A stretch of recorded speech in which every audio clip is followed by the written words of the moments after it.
Ethical dilemma case studies examine the decision-making processes with two or more alternatives for an organization.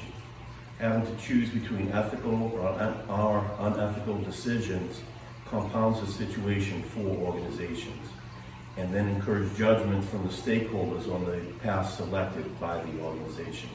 The choice of the ethical way often reflects on principles so that it can cause conflict among stakeholders from different cultures or countries.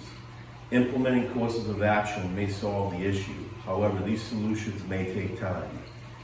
Neglecting the need for establishing the compatibility not only creates an ethical dilemma, it becomes more in-depth, manifested through the loss of reputation of the company, and then through decreasing the financial results, and in the worst case, the closing of the company.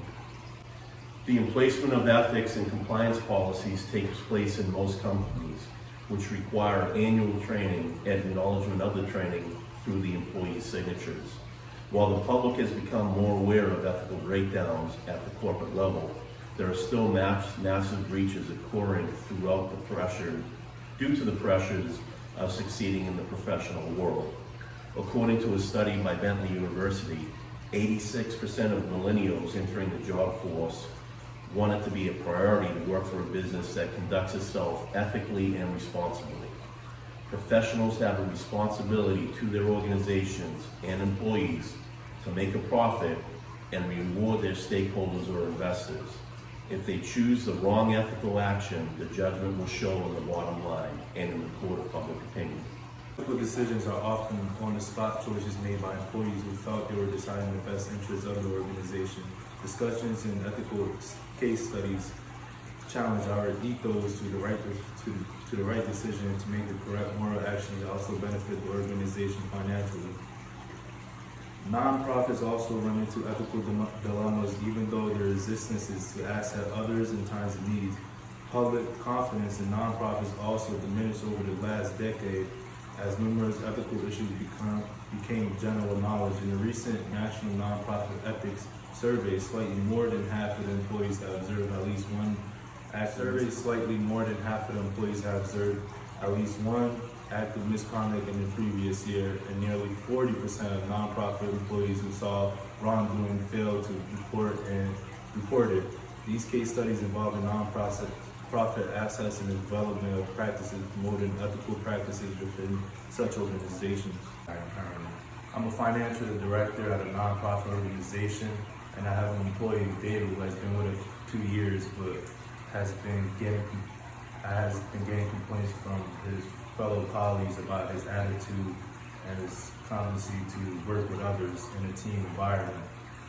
Now he's applying for a new position at another organization firm, and it looks like he's a strong candidate, but wants my referral. But I don't know if I should tell the truth or lie for him. This dilemma is hard. I can either help David out and lie or tell the truth, but that would hurt his chance. There were ways to avoid this a while ago before this happened. We could have talked to David more and provided advice that he could have applied while working with others. We could have let him go, but it would not be the right decision. He did not do anything that required disciplinary action. But if we would have talked to David and gave him advice, it would have made this dilemma easy. Due to us not helping in the Due to us not helping in the early stages, it comes down to if I should lie and help him out or tell the truth and hurt his next move in his career. How am I going to handle this? Is by telling the truth, but also showing them how great David is despite the not so good teamwork he has been showcasing in his charity organization. I would say to him how David came in technically competent, has increasingly been doing good since day one, even though some colleagues would make comments about what he has been doing and acting. He's a reliable working worker in the organization. I believe the decision I made will benefit David. If someone came to me as a candidate, their reference is their current boss, who has talked both the pros and cons of you, but mostly pros. I would take the chance because I know what to expect and know how to correct it once the candidate is on board. The second ethical issue we looked at was concerning Apple. Apple is one of the world's largest telecommunication companies, manufacturing phones, computers and other electronic devices. The dilemma occurs with some of the material used within the phones, in particular tin. Tin is mined for over 70% of the production with Apple products in illegal mines throughout Indonesia. The problem with these mines ethically are they use child labor and unsafe mining practices, which result in the deaths of over 150 miners per year, not necessarily all from Apple, but the mining practices utilized causes the deaths. These products, Apple has claimed they have no control over third-party vendors in the way they mine. So they've tried to wipe their hands clean, the same way soldiers during the My Lai incident did, saying they had no control over what another organization did.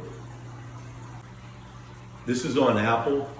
The competition among tech companies to produce the latest, greatest, excellent phone is becoming increasingly more intense as these companies release new phones every year to 18 months. Globalization has influenced the profit of these firms as new markets emerge and modern foreign companies compete for the profits. The competition has caused companies to overlook corporate social responsibility by utilizing child labor, unsafe working conditions, and practices that overlook environmental sustainability. Ignoring behaviors such as these increase profits, however, puts companies and their employees in ethical dilemmas. Apple, while trying to increase its profits in products to consumers, utilize unsafe mining practices when mining tin, and also employ child labor. Apple's tin mining practices have proven dangerous for the miners due to frequent landslides that bury the miners alive. Many of these workers are also children. While child labor is allowed in many locations of the world, it is frowned upon when utilized by international companies. A dilemma with child labor appears when the replacement of the children laborers takes place. Where do these children go for work?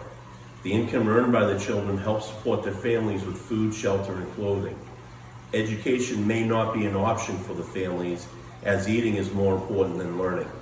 However, all labor, whether child or adult, is working under unsafe conditions in these tin mines for Apple. Apple is responsible. Apple defends its practices by stating they have no control over the mining operations conducted by third parties. Apple's own supplier of code of conduct states, all workers in our supply chain deserve a fair and ethical workplace. Apple violates its own policy regarding a safe and ethical workplace. While weighing the interests of the stakeholders to assign a weight to each one for this dilemma, the only one of concern that came to my mind was the lives of the tin miners. Although consumers, Apple itself, distributors, and owners of the mine, as well as stock investors, all have an interest in the production of the Apple phones, to me, they all lose their interest in the weighting scheme when it comes to conflict of possibly saving a life. In my opinion, due to the ethical circumstances and the life conditions, the only interest that matters in this issue is the tin miners. In my opinion, Apple is responsible for the ethics of their third-party distributors in its supply chains. I cannot entirely agree with the statement from Apple that refusing tin from these Indonesian mines would do nothing to improve the situation. In my opinion, Apple refusing to utilize the tin from these mines would create a significant impact in the mining operations throughout the globe. Apple should immediately discontinue its business relationship with the tin mines that fail to meet standards. Apple has a moral responsibility towards society. When the suppliers are engaged in unethical practices, Apple must refuse to work with them, even if it affects their profits. Consumers as well are responsible and must be more aware of the materials that are used in their phones, as well as the ethics across the board in the sourcing of those materials. Just as companies are accountable for fulfilling social responsibilities, so should individual consumers. Regardless of the organizational type, whether a profit or non-profit entity, the supervisionary team sets the tone for how the organization runs daily. Supervisors is in an organization not only set ethical standards with their actions and decisions, but these examples set the standard for the entire organization. ethics instilled throughout the organization result in employees who make decisions with honesty and integrity. The result in that employees that work for an organization that demand high ethical standards perform the jobs with the same high standards, which benefits organizations and keeps a positive reputation within the community.